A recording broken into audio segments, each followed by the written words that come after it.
네, 대법원이 오늘 조국 전 법무부 장관의 부인 정경심 씨의 징역 4년형을 확정했습니다. 핵심 쟁점이었던 동양대 강사 휴게실 P씨의 증거 능력을 인정한 건데요. 어떤 내용인지 자세한 내용을 한번 짚어보겠습니다. 박지훈 변호사님 스튜디오에 나와 계십니다. 안녕하세요. 네, 안녕하세요. 박지훈입니다. 네.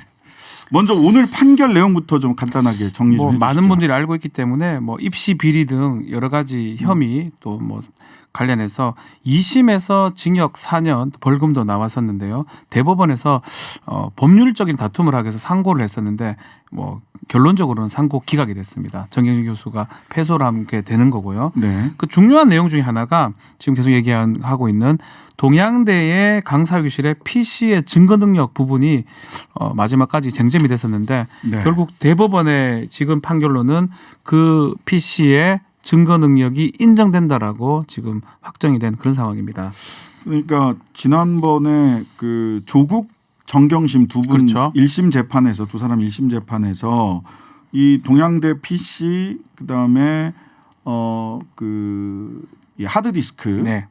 그 자산관리사가 그렇죠. 가지고 나갔던 하드디스크 이런 것들이 전부 다 증거 능력을 인정하지 않는다라고 하는 1심 재판부의 네. 판단도 있었어요. 근데 예. 왜 이번에는 인정을 하게 된 그게 건지. 좀 눈에 띄었기 때문에 혹시나 이번 대법원 판결에서 무죄 취지 파기환송도 가능하지 않나 일각 예측이 좀 있었는데 네. 요거는 또 지난해 11월 달에 있었던 대법원 전원합의체 판결하고 좀 연결을 좀 시켜봐야 그렇죠. 될 것 같습니다.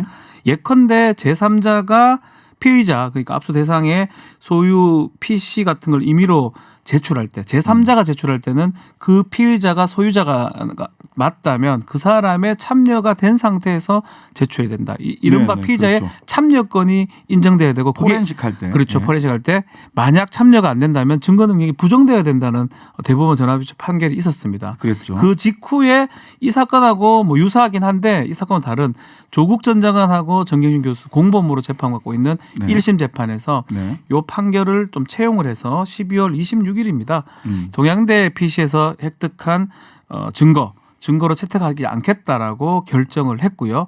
그래서 아마 이거랑 맥락이 같기 때문에 이번 대법원 판결도 그래 될 가능성이 있지 않을까라고 예측이 됐는데 네. 달리 판단이 된 것입니다. 네, 그러니까 그 정경심 교수가 사용하던 개인 소유의 PC가 동양대 조교실에 있었던 거죠. 네.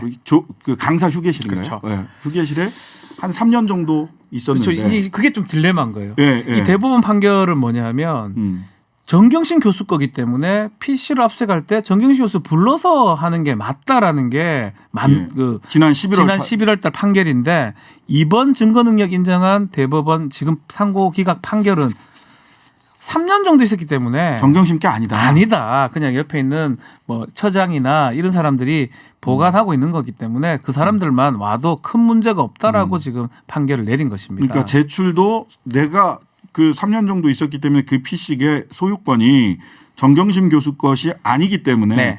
제출도 학교에서 그 조교가 한 제출도 합법적이고 그렇죠. 포렌식을 할 때 그 조교가 포렌식에 참여해도 문제가 없다.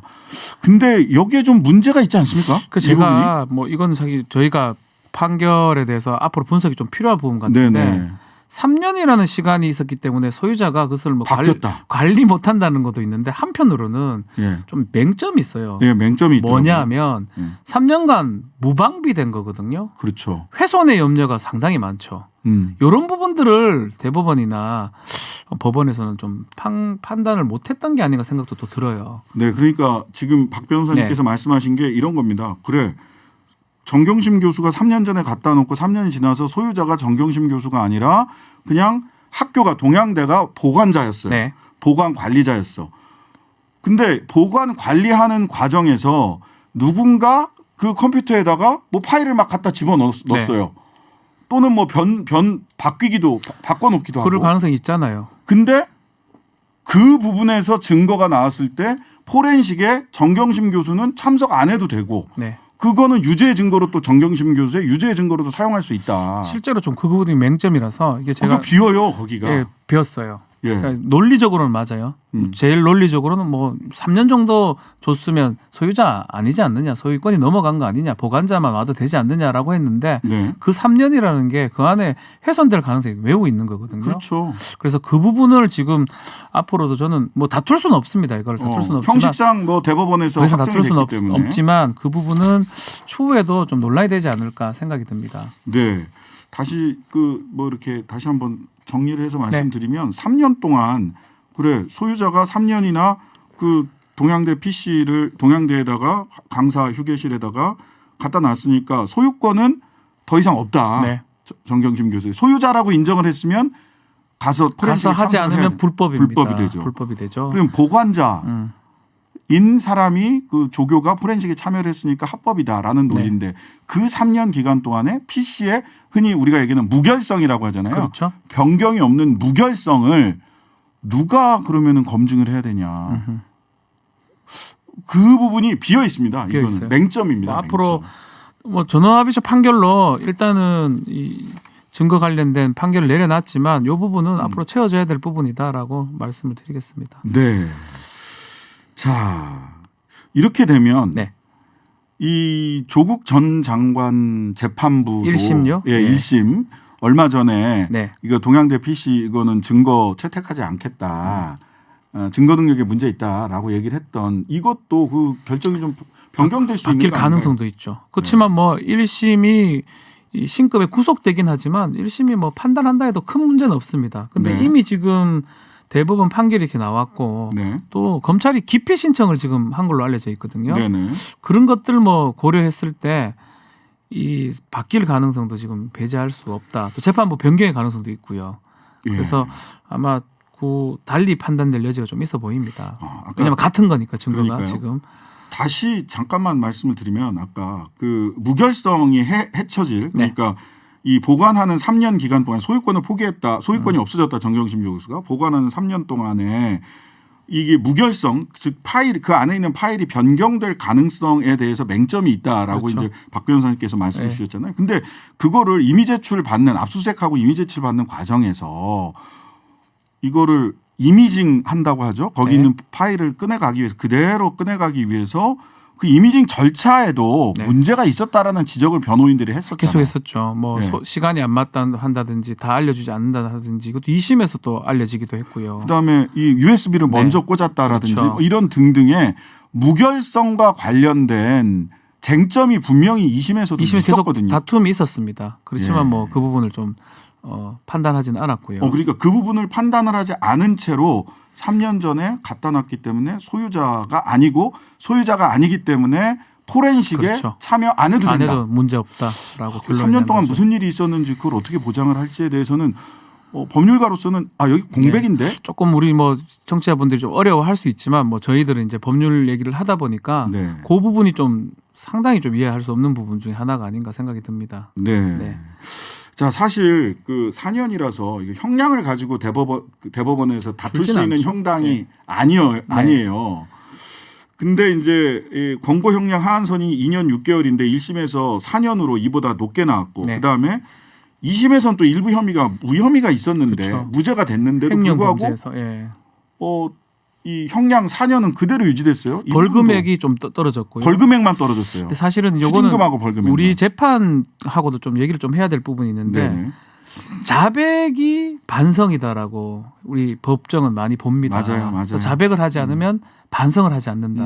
범죄 반성하지 사실을 않고. 인정을 해야지 반성한 걸로 돼서 그런 어떤 약간은 중간 단계가 없는 그리고 무죄 주장을 변호사들이 하기가 되게 힘들어요. 저도 뭐 최근에 합의를 보고 조금 다툼을 하니까 판사님이 조금 꾸짖더라고요.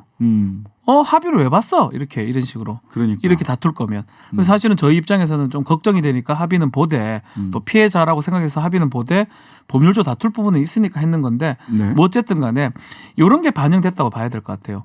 이 혐의 사실을 뭐 지금 이 정치적으로 상당히 쟁점이 있는 이 사건에서 인정하기도 어려운 상황에서 네. 이걸 자백을 하고 인정을 해버리면 사실은 형은 좀 떨어졌을 겁니다. 네. 근데 그렇게 할 수는 없었던 상황이고 그러다 보니까 형이 4년형까지 됐고 뭐 대법원에서는 뭐 이런 형을 다툴 수는 없는 거고요. 네. 그래서 4년형이 좀 선고가 됐다, 확정이 됐다고 보면 될 것 같습니다. 네. 자, 이렇게 되면 정경심 교수 오늘 판결이 1심 진행 중인 조국 전 장관 재판에도 영향을 미칠 수 미친다고 있다. 봐야 됩니다. 네, 예. 미칠 수 있다. 자, 또 하나 이게 참 이 마음이 좋지 않을 수 있는 질문인데요. 네. 이렇게 되면은 전부 다 이제 7가지 소위 7대 허위 스펙이라고 언론에서 흔히 얘기했던 이 부분들이 전부 다 그 항소심에서도 7대 허위 스펙이 맞다 이렇게 얘기를 했기 때문에 네. 이렇게 될 경우 조민 씨 그 대학 입학이나 의전원 입학 관련돼서 그렇죠. 취소가 될 수가 있죠. 네. 지금 뭐 이제 인턴하고 한다고 하는데 그래 되면 이제 원천적으로 의사 자격이 없는 걸로 될 수가 있습니다. 네. 네. 그 부분은 뭐 아직까지 결정난 건 아니고요. 오늘 네. 판결이 됐기 때문에 뭐 확정되고 후속 조치가 뭐 있지 않을까 생각이 듭니다. 네, 네. 그리고 이렇게 되면 조 전 장관 같은 경우도 네. 만약 이러한 판례가 쭉 물론 조금씩 혐의는 다릅니다만은 다르지만, 공범으로 뭐 예. 기재돼 있는 부분들도 있고 하다면 그렇다면 조 전 장관도 재판에서 단순히 증거 능력 문제뿐만 아니라 네. 재판의 결과가 굉장히 조 전 장관 입장에서 굉장히 부정적인 결과가 나올 개연성도 높아진 거 그럴 아닌가요? 가능성을 배제할 수가 없습니다. 사실은 증거 능력 그 배제한다라는 12월 26일 날 1심 재판부 네네네. 그때 뭐 그래 되면 사실은 무죄라고 봐야 돼요. 예, 재판부 그랬죠. 그런 얘기 한다라는 예, 거는. 예.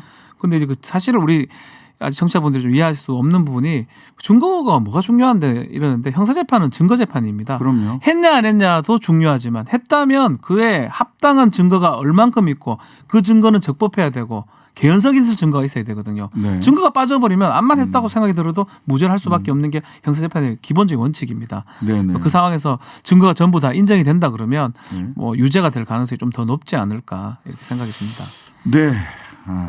지금 오늘 대법원 판결 관련해서 하나하나 좀 따져봤고요. 맹점이 있는 부분들도 있습니다. 분명히 법률적으로도 이 부분은 공백인데 싶은 지점도 있는데 형식상 대법원에서 판결이 확정됐기 그렇죠. 때문에 더 이상 다툴 수는 없고요. 조국 전 장관은 오늘 SNS에 오늘 저녁은 가족이 모여 따뜻한 밥을 같이 먹을 줄 알았으나 헛된 희망이 되고 말았다. 참으로 고통스럽다.